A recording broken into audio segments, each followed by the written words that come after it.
저 뒤에 혹시 꽃이 우리가 예쁜 꽃이 많아서 벌들이 가끔 날아오더라고요. 본당까지 올 수 있으니 현관문 좀 닫아주시면 좋겠습니다. 예, 하나님이 주신 이 시간 말씀은 사도행전 3장 11절로 16절입니다. 지난주에 10절까지 보았고요. 연이어서 사도행전 3장 11절로 16절까지 같이 볼 텐데 합독하겠습니다. 예, 잘 읽었으면 같이 합독합니다. 나은 사람이 베드로와 요한을 붙잡으니 모든 백성이 크게 놀라며 달려나아가 솔로몬의 행각이라 불리우는 행각에 모이거늘 베드로가 이것을 보고 백성에게 말하되 이스라엘 사람들아 이 일을 왜 놀랍게 여기느냐 우리 개인의 권능과 경건으로 이 사람을 걷게 한 것처럼 왜 우리를 주목하느냐 아브라함과 이삭과 야곱의 하나님 곧 우리 조상의 하나님이 그의 종 예수를 영화롭게 하셨느니라. 너희가 그를 넘겨주고 빌라도가 놓아주기로 결의한 것을 너희가 그 앞에서 거부하였으니 너희가 거룩하고 의로운 일을 거부하고 도리어 살인한 사람을 놓아주기를 구하여 생명의 주를 죽였도다. 그러나 하나님이 죽은 자 가운데서 그를 살리셨으니 우리가 이 일의 증인이라. 그 이름을 믿음으로 그 이름이 너희가 보는 이 사람을 성하게 하였나니 예수로 말미암아 난 믿음이 너희 모든 사람 앞에서 이같이 완전히 낫게 하였느니라. 아멘. 아멘. 예, 지난주 설교 여러분 기억하시나요? 여러분 기억 안 나시면 우리 한강교회 홈페이지에 들어가서 한번 들으시길 바랍니다. 지난주에 우리는 초대교회의 첫 번째 기적을 직접 목도하였습니다. 나면서부터 안전뱅이로부터 날마다 성전 이문에 앉아서 구걸하던 사람이 예수 그리스도의 이름으로 일어나서 걷고 뛰고 찬송하며 성전으로 올라갔던 엄청나고 놀라운 그런 모습이었습니다. 그래서 이 모습은 안진뱅이가 일어나는 이 모습은 사도행전을 대표하는 사건이었고 사도들을 통해서 이루어진 첫 번째 기적이었습니다. 여러분 사복음서 얼마나 많은 수많은 기적의 표적의 역사가 있었습니까? 사도행전이 시작되면서 첫 번째 기적이 바로 나면서 걷지 못하는 자가 일어난 사건입니다. 자, 우리도 이 기적을 보면서 서서히 다리에 힘을 잃고 영육간의 안진뱅이와 같은 내 모습으로부터 고침을 받아서 이제는 뛰어 일어서서 걷기도 하고 성전에 들어가 뛰기도 하고 찬양하는 정말 가슴이 벅차오르는 은혜의 감격으로 행복한 그런 지난 주일 그런 예배 시간이었습니다. 자, 오늘은 초대교회에 일어났던 첫 번째 기적에 대한 사도들의 첫 번째 간증을 우리가 들어보려고 합니다. 이 간증을 들으면서 은혜를 나누어 보려고 합니다. 이 본문 말씀을 통하여서 각 셀그룹에도 하나님이 일하심과 하나님의 역사하심에 대해서 더 아름다운 간증이 많이 터져나오게 되기를 축복합니다. 자, 먼저 기적을 본 사람들의 반응이 있는데 두 가지로 반응이 나타났습니다. 나면서 걷지 못하던 자가 일어나게 된 기적은 예수님 시대에도 있었습니다. 수많은 기적이 있었습니다. 예수님은 친히 문둥병자를 깨끗하게 하셨고 소경을 눈뜨게 하셨고 그리고 손이 마른 자를 펴주셨을 뿐만 아니라 귀신도 쫓아내시고 죽은 자도 살리기도 하셨습니다. 그런데요, 오늘 우리가 지난주 계속 보는 지금 사도행전 3장의 이 기적은 좀 복음서에 예수님이 하신 베푸신 그 기적의 사건과 좀 색다릅니다. 뭐가 다를까요? 다른 점은 안진뱅이를 일으킨 주체가 예수님이 아닌 이 사도행전 3장에는 베드로였다고 하는 사실입니다. 여러분 이 말씀을 집중해서 볼 때 베드로가 정말 불가능을 가능케 한 그 기적을 일으킨 주체가 됐다고 하는 이 사실 앞에서 예수님이 아니라 베드로가 초대교회에서 첫 번째 기적을 일으켰던 사도라고는 사실에 우리는 놀라움과 함께 한편으로는 참 많이 은혜가 되고 또 우리가 과연 그것이 가능할까 의심도 갖게 됩니다. 과연 우리가 성경을 읽을 때 의심되는 그런 구절이 한두 군데입니까? 그런데 분명한 것은 성령께서 임하시면 인간 베드로도 이렇게 기적을 일으킬 수 있다고 하는 사실이 우리에게 도전을 주고 있습니다. 이것보다 더 분명한 것은 이 기적의 사건은 베드로뿐만 아니라 예수 그리스도로 인해서 거듭난 믿음을 가진 저와 여러분들도 기적을 일으킬 수 있는, 그렇게 할 수 있다고 하는 점을 오늘 성경에서는 말씀해 주고 있습니다. 복음서에서는 그 모든 기적의 표적의 주체가 예수 그리스도 한 분이셨는데 사도행전을 건너서 사람으로 바뀌어집니다. 그렇다면 오늘날 저와 여러분, 믿음으로 구원받은 저와 여러분도 그렇게 할 수 있다고 하는 것을 성경은 지금 강조하고 있는 것입니다.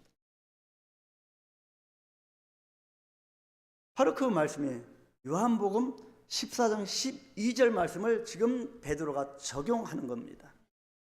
내가 진실로 진실로 너희에게 이르노니 나를 믿는 자는 내가 하는 일을 그도 할 것이요 또한 그보다 큰 일도 하리니 이는 내가 아버지께로 감이라. 베드로가 주님이 하시는 일을 실제로 지금 행하고 있습니다. 유한되고 도전되는 것은, 은혜가 되는 것은 오늘날 저와 여러분도 할 수가 있다는 겁니다.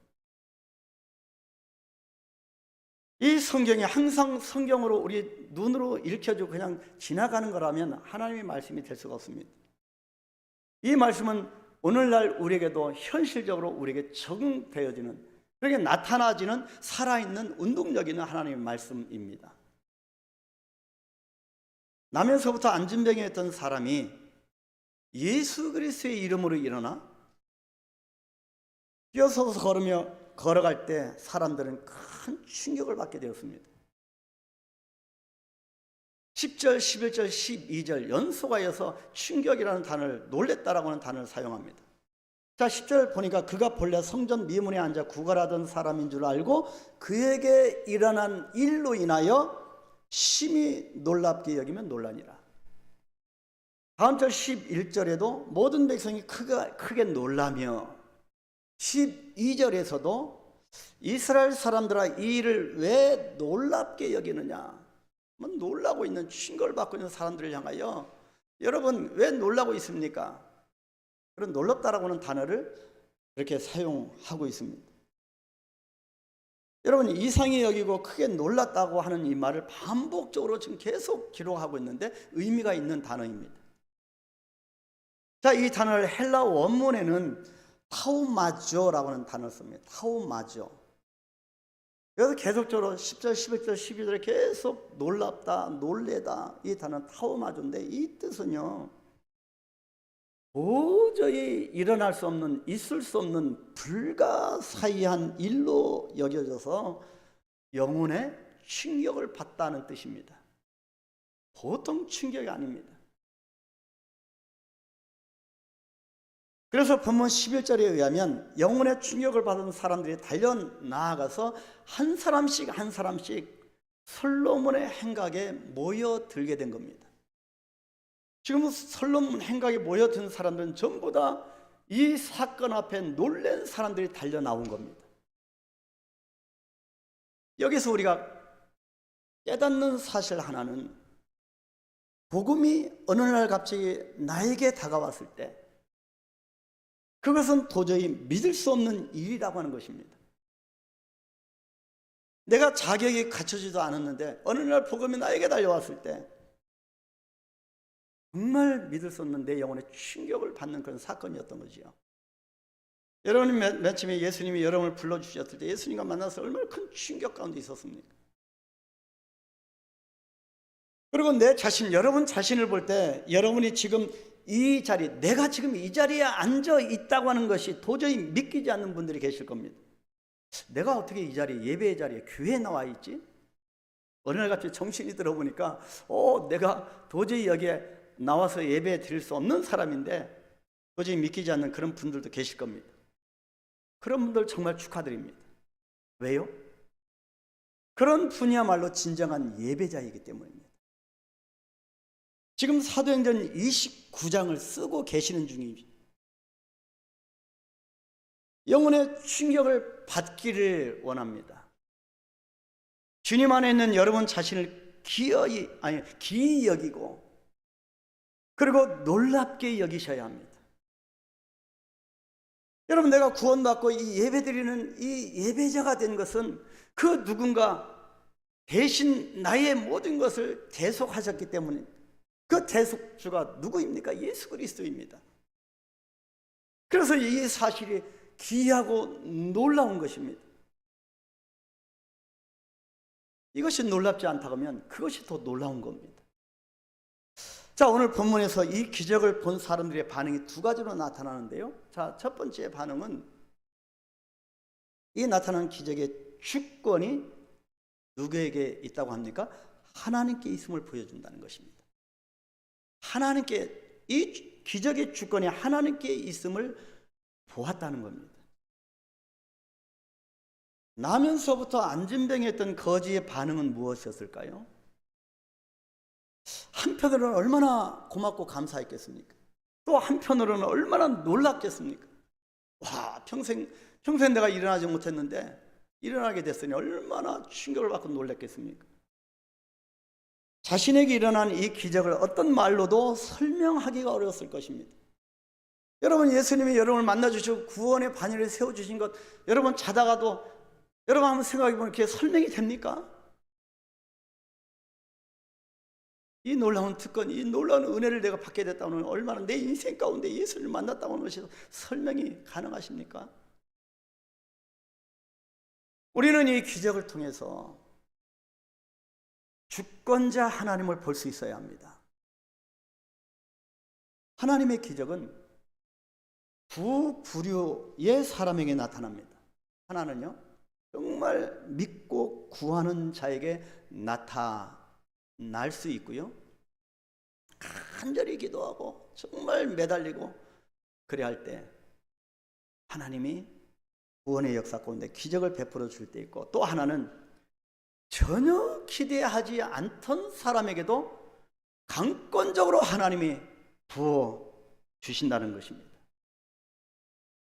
자, 전혀 기대하지 않던 사람에게 이런 기적을 베풀어 줄 수 있는데, 이 후자의 경우는 나면서부터 안진병이가 된 이 본문에 있는 사람의 경우를 말합니다. 이 안진병이가 그 상상이나 했겠습니까? 근데 부어진 겁니다. 전혀 뜻밖이어서 놀라서 충격을 받을 수밖에 없는 사건이었던 겁니다. 여러분, 구원은 그대로 주어진 것이 아닙니다.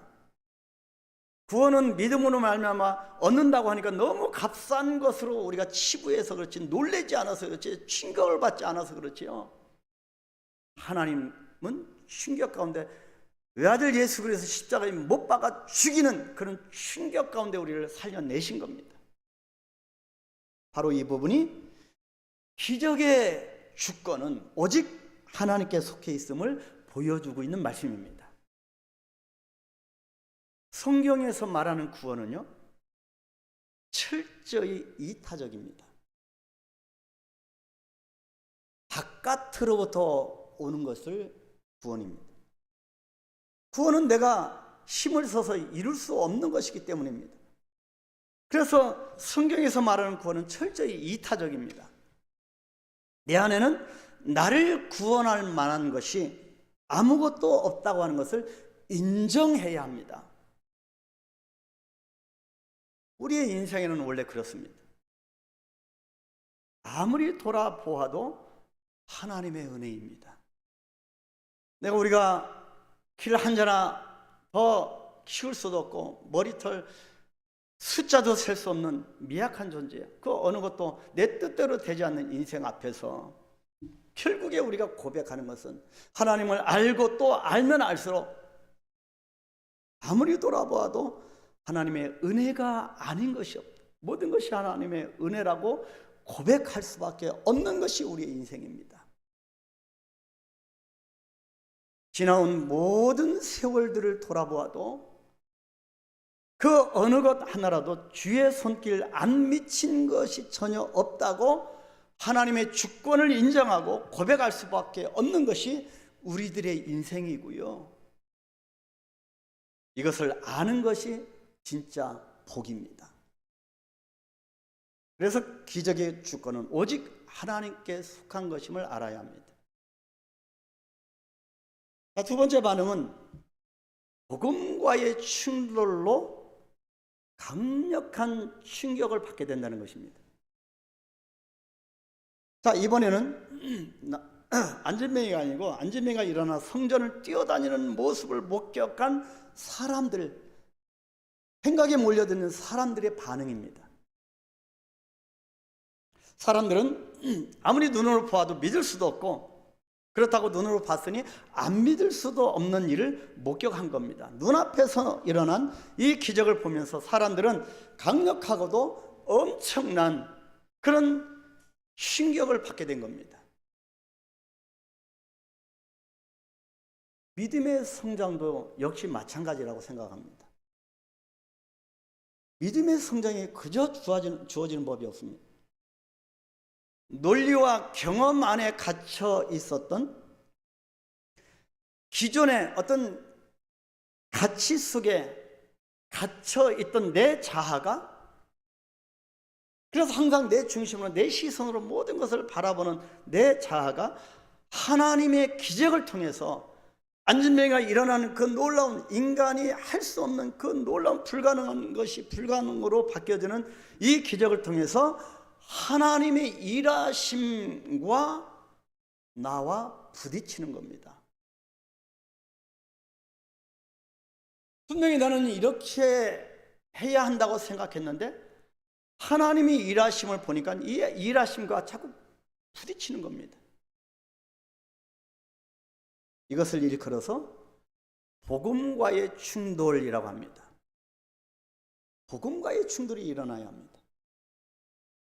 그리스도인은 늘 복음과 충돌합니다. 복음은 항상 내 자신에게 강력한 충격을 주지요. 아, 내가 깨닫고 보니 이렇게 살 수도 있구나. 내가 이런 사람이었구나. 변화를 받고 보니 내가 이렇게 변할 수도 있구나 하고 내 안에서 엄청난 충격이 일어나는 것입니다.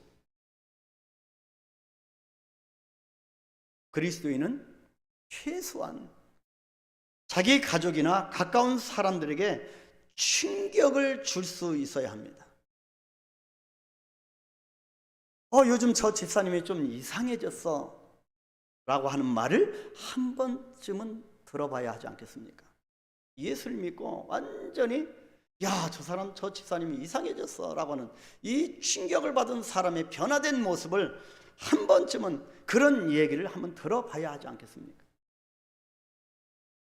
엄청난 충격 그 자체이신 이 예수님을 내가 만났는데 전혀 심적인 그런 충돌의 조짐조차 나타나지 않는다고 하는 것이야말로, 내 삶 속에서 전혀 복음적인 충격이 일어나지 않는 것이야말로 오히려 더 큰 충격이지 않겠습니까?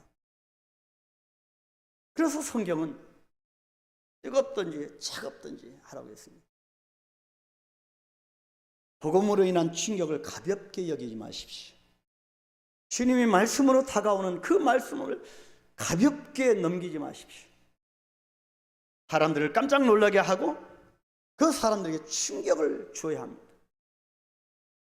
그래서 그리스도인들은 세상이 놀라게 만들어야 합니다. 우리 한강교회는 여기에서 이 김포 운양동에서 이 작은 곳에서 복음 행전을 쓰면서 오직 복음의 능력으로 온 열방에 강력한 충격을 줘야 합니다. 여러분, 선교사들이 지금 규모가 있고 좀 후원금이 선교비가 많이 나올 것 같은 교회를 찾아갈 텐데 우리 교회에 뭐가 있다고 막 찾아오는 겁니다. 그렇죠?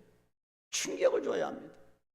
하나님의 일은 사이즈, 크기, 작고 크고에 달려있는 것이 아니라고 하는 것입니다. 예수를 믿고 충격을 받으면 달라지게 되어 있습니다. 이 거지의 달라진 모습을 본 후에, 이 안진병의 달라진 모습을 본 후에 모든 백성이 크게 놀라며 달려나아가 솔로몬의 행각에 모이기 시작했던 것입니다. 여러분, 주님께로 달려나아갔던 기억이 있으신가요? 바울은 예수님을 만난 후에 그 이후부터는 걸어갔다고 하는 표현을 쓰지 않고 성경을 보니까 항상 표대를 향해 달려갔다고 그렇게 외쳤습니다. 충격을 받은 사람은 그냥 어슬렁어슬렁 걸어갈 수가 없습니다. 달려가게 되어 있습니다. 제가 정확하게 몇 년도는 기억 안 나는데 오래전에 선교지에서 잠깐 귀국해서 새벽에 어느 한 교회의 특별 새벽 기도에 참석한 적이 있었습니다. 그런데요, 그때 받았던 충격적인 기억을 지금도 잊지 못합니다. 사람들이 새벽부터 뛰는 겁니다. 그래서 저도 처음에는 안 뛰다가 사람들이 막 뛰니까 할 수 없어요. 저도 뛰었습니다. 그렇게 한참 그렇게 뛰어서 갔는데도 본당에 자리가 없어서 지하 교육관에 겨우 앉을 수 있었습니다. 본당이 아니니까 영상으로 그렇게 말씀을 듣고 새벽 기도를 한 기억이 있습니다. 그런데요, 제가 그때 두 가지 충격을 받았던 기억이 지금도 생생합니다. 한국 교회가 희망이 있구나 라고 하는 충격이 첫 번째였고, 한국 교회가 아직도 하나님 붙들고 계시구나, 이것이 첫 번째 충격이었고, 두 번째 충격은 그렇구나, 예배를 드린다고 하는 것은 달려가는 것이구나, 교회를 간다고 하는 것은 달려가는 것이구나. 충격을 받은 사람들이 예수님을 만나고 싶어서 달려가는 것이구나. 은혜를 받으면 달려가는 것이구나. 걸어갈 수가 없는 것이구나. 날마다 삶이 새로워지는 것이구나. 그런 충격이었습니다. 복음이 일으키는 기적은 항상 우리에게 충격을 주게 되어 있습니다. 두 번째, 이 반응들을 다음에 베드로의 담대하고 분명한 간증이 있습니다. 자, 이제 충격을 받은 사람들은 베드로와 요한을 주목하기 시작하지요. 그러자 베드로가 이렇게 얘기합니다. 그의 간증이 시작된 것입니다. 본문 12절, 베드로가 이것을 보고 백성에게 말하되 이스라엘 사람들아, 이 일을 왜 놀랍게 여기느냐? 우리 개인의 권능과 경건으로 이 사람을 걷게 한 것처럼 왜 우리를 주목하느냐? 여러분, 사실 이 말씀 앞에는 굉장히 위험도가 도사리고 있습니다. 자칫하면 하나님께 돌아갈 영광을 내가 차지할 수 있는 그런 시점이기 때문입니다. 정말 자칫하면 위험에 빠질 수 있는 순간입니다. 그래서 베드로와 요한의 위대함이 바로 여기에 있는 겁니다. 사람들이 착각하고 있음을 알았던 거지요. 베드로가 이 기적을 일으킨 장본인이다. 베드로한테 나아가야 되겠구나. 베드로한테 가면 뭔가 나올 것이다. 잘못 이해했던 것을 베드로가 캐치하게 됐습니다. 대부분의 사람들은 이 부분에서 침묵합니다. 약간 우쭐대는 마음이 생기고 공명심 때문에 그냥 침묵할 때가 많습니다.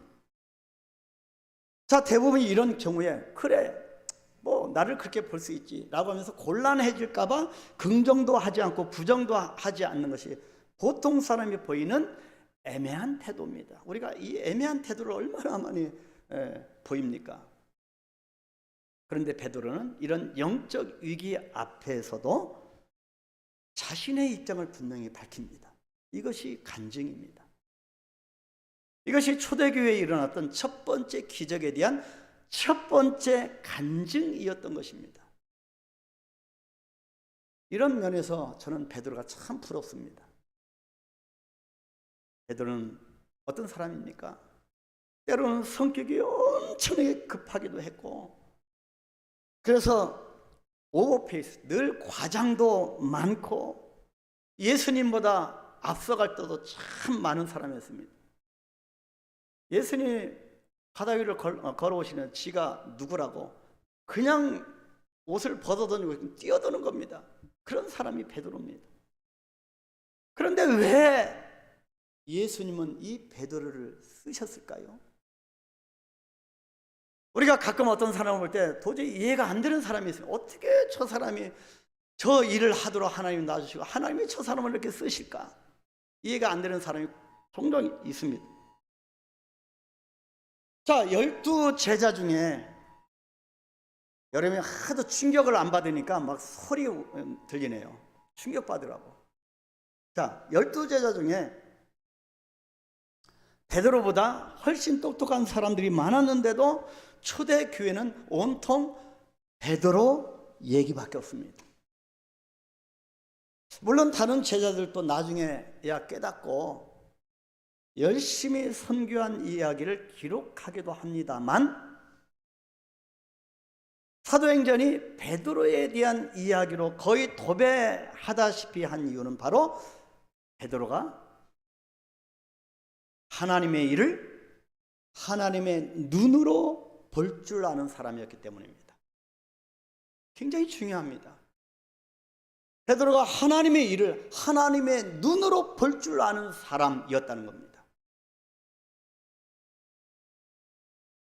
하나님의 일을 하나님의 눈으로 보고 하나님이 주신 믿음을 붙들고 나의 입을 통하여 또 나의 손과 발로 즉시 행동하는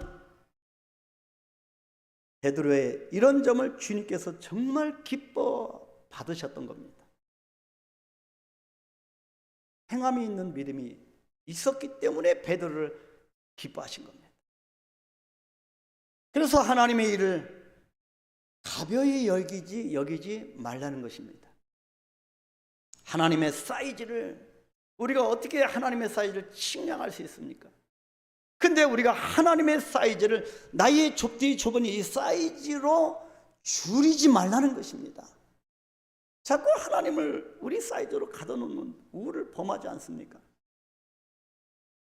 여러분, 그리스도인은 작아지면 안 됩니다.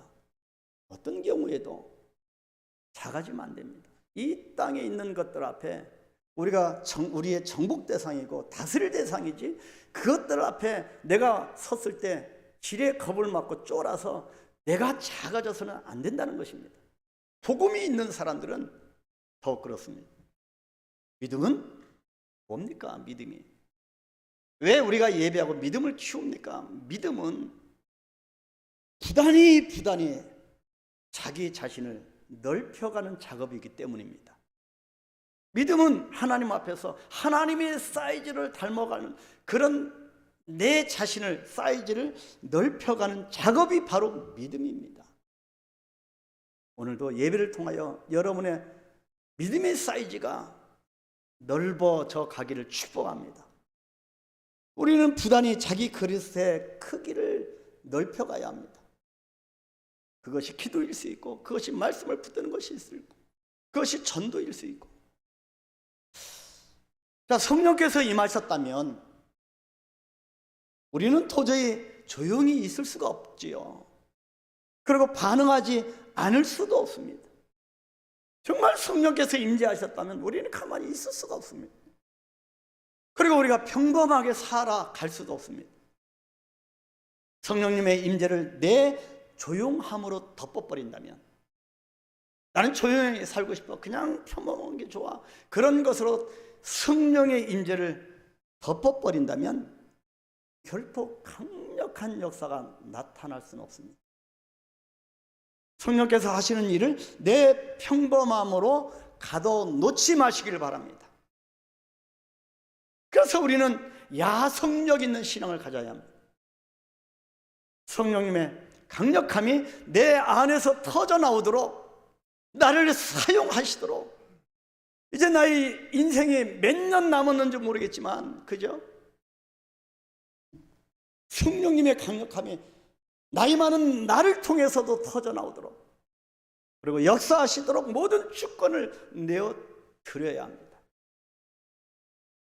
안진뱅에게 기적이 일어난 이 사건을 표면상으로 우리가 본다면 베드로의 능력으로 고친 것 같습니다. 베드로가 안진뱅이를 보았고 나를 주목하라고 했고, 그리고 손을 내밀어 잡으라고 했고 병자가 잡고 일어났습니다. 표면적으로는 그렇습니다. 그렇지만 성령 충만한 베드로는 이 기적을 결코 자신이 한 일이 아니고 이 기적을 행한 분은 오직 예수님이시라고 담대하고 분명하게 지금 간증을 하고 있었던 것입니다. 그래서 이 베드로의 간증은 간증으로 끝낼 수 없는 참 간증입니다. 여러분, 우리가 하나님의 은혜를 받았어요. 그리고 간증했어요. 근데 그것으로 끝내서는 안 된다는 것입니다. 우리가 여기서 놓치지 말아야 할 것이 있는데요, 베드로는 이 기적을 그저 기적으로만 끝내지 않았다고 하는 사실입니다. 간증은 간증으로 끝나면 안 됩니다. 하나님이 나에게, 우리 가정에게, 우리 자녀에게 역사하신 그 간증을 할 만한 놀라운 하나님의 역사, 기적의, 표적의 역사들이 그대로 한 그 일회성으로 끝나게 해서는 안 된다는 것입니다. 간증으로 끝낼 수 없는 이 참 간증은 내 자신이 체험한 은혜의 간증에서 한 번 하고 멈추지 않고 주님을 증거하는 삶으로까지 연결되어야 한다는 것입니다. 은혜 받은 것에서 끝나지 않고 주님의 증인이 된 삶으로 나아가야 합니다. 우리가 예배 가는 설교를 들었습니다. 그날따라 참 이해가 되고 깨달아지고 목사님 참 은혜를 받았습니다. 그런데 저는 그 말보다는 받은 은혜대로 살아보겠습니다. 결단했습니다. 한번 살아보니 하나님이 역사하셨습니다. 할렐루야. 저는 그 얘기를 더 듣고 싶습니다. 그래서 좀 더 이 주일날 하나님이 주시는, 저희 부족한 입술을 통하여 주시는 이 하나님의 말씀을 여러분들이 받고 셀그룹 때 좀 나눴으면 좋겠어요. 더 구체적으로 나눴으면 좋겠습니다. 한 번 우리가 설교하고, 저는 한 번 설교하고 여러분 한 번 듣고 그냥 흘러가는 것이 아니라 분명히 한강교회, 분명히 우리에게 주실 그런 주시고 싶은 메시지이기 때문에 여러분 정말 부족하지만 저는 이걸 붙들고 씨름합니다. 진액을 짜냅니다. 본문 13절 14절 보실까요? 아브라함과 이삭과 야곱의 하나님 곧 우리 조상의 하나님이 그의 종 예수를 영화롭게 하셨느니라. 너희가 그를 넘겨주고 빌라도가 놓아주기로 결의한 것을 너희가 그 앞에서 거부하였으니 너희가 거룩하고 의로운 일을 거부하고 도리어 살인한 사람을 놓아주기를 구하여 생명의 주를 죽였도다. 그러나 하나님의 죽은 자 가운데서 그를 살리셨으니 우리가 이 일의 증인이라. 하나님의 죽은 자 가운데서 그를 살리셨으니 우리가 그의 증인이라는 것입니다. 이제 베드로는 이 기적의 사건을 통해서 자신의 조상인 아브라함과 이삭과 야곱을 해석하고 있는 겁니다. 자기 조상들을 해석하고 있습니다. 무슨 말입니까? 예수님을 믿는다고 하는 것이 역사적인 사건이 되는 이유는, 우리가 예수를 믿는 것이 역사적인 그런 사건이 되는 이유는 예수님이 오셔야만, 우리 신앙의 선배들의 그 예수님이 오셔야만 지난날에 우리가 살아온 모든 사건이 모두 완벽하게 해석이 되기 때문입니다. 예수님을 빼고는 나의 인생에 해석이 안 되는 겁니다. 그래서 베드로가 아브라함과 이삭과 야곱의 하나님이라고, 그렇게 곧 우리의 조상의 하나님, 그 하나님이 그의 종 예수를 영화롭게 했다고 그렇게 고백할 수밖에. 이것이 인생의 퍼즐이 맞춰진 간증, 참 간증이었던 겁니다. 프랑스의 철학자 파스칼이라고 하는 분 여러분 잘 아시지요? 이 철학자 파스칼은 인생 마지막에 가서 거의 인생 말미에서 하나님을 영접한 사람입니다. 우리 한강교회도 그 황금 같은 젊은 시절에 다 지나고 인생의 말미에 교회에 나오신 분도 계십니다. 자, 이 유명한 이 철학자 파스칼이 인생 말미에 하나님을 영접하면서 고백을 했는데 참 유명한 고백입니다. 하나님을 만나기 전에 나는 하나님을 철학에서 찾았습니다. 또 하나님을 역사에서 찾았습니다. 그런데 하나님을 만나고 난 후에 하나님 안에 철학이 있었음을 알았고 하나님 안에 모든 역사가 있음을 알았습니다 라고 하는 유명한 말을 남기면서 예수 믿는 자의 행복한 삶을 고백한 적이 있습니다. 하나님만이 저와 여러분들의, 우리들의 인생을 푸는 열쇠가 되심을 깨달은 겁니다. 예수님을 취하고 우리 인생을 논할 수도 없고 우리 인생의 퍼즐이 맞춰질 수가 없습니다. 그래서 16절에 결국에 뭐라고 고백합니까? 뭐라고 간증합니까? 우리 다 같이 한번 읽을까요? 그 이름을 믿음으로, 그 이름이 너희가 보고 아는 이 사람을 성하게 하였나니 예수로 말미암아 난 믿음이 너희 모든 사람 앞에서 이같이 완전히 낫게 하였느니라. 누가 그렇다고? 예수님의 이름이, 예수께서 하셨다는 겁니다. 참 간증입니다. 여기서 강조하는 말씀이 무엇일까요? 간증으로 끝낼 수 없는 간증은 예수님의 이름이, 예수님의 능력이 내 알량한 이름을 덮어서 나를 완전히 낫게 했다고 하는 간증이라는 것입니다. 이해되시지요? 예수님의 이름이 나의 인생을 완전히 뒤덮는 겁니다. 예수로 충만한 겁니다. 그래서 내 알량한 명예식과 이 교만들이 혈기가 나오지 않도록 예수님이 온전히 나를 눌러서 충만케 해서 나를 완전히 낫게 했다는 것입니다. 이 안진뱅이를 완전히 낫게 한 분은 예수님이라는 것입니다. 그렇지 않으면 인생의 모든 에너지를 고작 내 이름을 세우는 데만 쓸 수 있는 사람이 바로 오늘날 내 자신이기 때문입니다. 예수님의 이름이 여러분을 감싸지 않으면 고작 내 이름을 위해서 내 인생에 그 허덕허덕하면서 살 수밖에 없는, 그럴 수밖에 없는 여러분 자신이기 때문입니다. 예수님의 이름만이 안진뱅이 된 자와 안진뱅이 된 그리스도인과 안진뱅이 된 교회를, 가정을 일으킬 수 있음을 깊이 새길 때에 비로소 교회가 교회 되는, 가정이 가정되는 그런 역사가 일어나는 것입니다.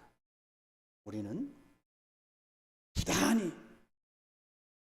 자기 이름을 내세우는 자기만의 아주 작은 크기의 이 종재기로부터 빠져나와서, 우리가 얼마나 좋습니까? 여러분 종재기 아시죠? 어떤 분은 뭐 김치를 담는 종재기일 수 있고, 어떤 분은 조그마한 이 간장을 담는 작은 종재기일 수 있고, 이렇게 자기 이름을 내세우는 자기만의 작은 크기의 종재기로부터 빠져나와서 예수님의 이름으로, 예수님 크기의 큰 믿음을 소유해야 사람들이 지금 내가 은혜 충만하여서 내가 있는 이 솔로몬 행각으로 몰려와서, 다시 표현하면 우리 하나님의 은혜가 있는 우리 한강교회 성전으로 몰려와서 어떻게 이런 일이 일어날 수 있냐고, 기적의 현장을 목도한 사람들이 어떻게 이런 일이 일어날 수 있냐고 기이 여기고 충격을 받으면서 주님의 영광을 드러내는 참다운 간증이 나올 수 있게 되는 것입니다. 우리 한강교회는 영혼의 충격을 받은 사람들의 참다운 간증이 울려 퍼지게 되기를 축복합니다. 사랑하는 성도 여러분, 본문에서 초대교회에 나타난 첫 번째 기적에 대한 베드로의 첫 번째 간증은 오직 예수 그리스도의 이름이 안전뱅이를 일으키게 하셨다는 고백이었습니다. 자기가 아니라 예수님이라는 고백입니다. 베드로의 이 간증을 통해서 우리가 알 수 있는 것은, 나는 주님의 이름보다 오로지 내 인생을, 내 이름을 내세우며 살아왔던 사람이었다는 것입니다. 그것이 오늘 본문에서 보여집니다. 그런데 그런 내가 예수님을 믿고 나서 예수님 죽음, 예수 죽음, 나의 죽음, 예수 부활, 나의 부활을 간증하면서 하나님의 자녀, 하나님의 백성으로 살게 되었다는 사실입니다. 이것이 웬 은혜이고 축복이겠습니까? 여기에서 그치지 않고 더 나아가 어느덧 내가 하나님이 원하시는 그 크기까지 성장하여서 예수님의 증인이 되는 삶을 살게 되고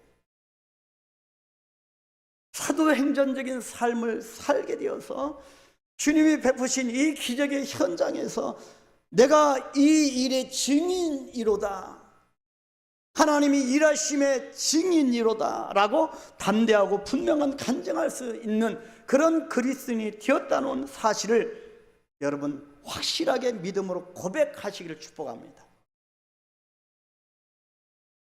여러분의 삶을 통해서 사도행전에 보여준 초대교회의 이 첫 번째 기적에 대한 첫 번째 간증자가 여러분이 다 되시기를 예수님의 이름으로 간절히 축원합니다.